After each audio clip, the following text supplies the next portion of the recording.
Macam mana kita nak tukar kad Bank Islam dengan BIMB Mobile?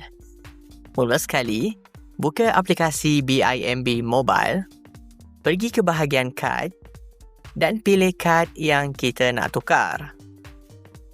Selepas masuk ke menu kad, scroll ke bawah dan pilih Request Card Replacement. Pilih sebab kenapa nak tukar kad. Contohnya, kad dah expired. Seterusnya, masukkan alamat rumah. Kad yang baru akan dipost ke alamat yang kita masukkan. Pastikan kita masukkan alamat yang betul.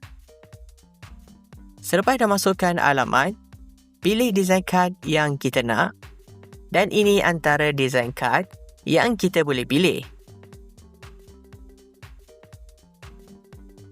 Akhir sekali, semak semula semua maklumat dan buat bayaran sebanyak RM12.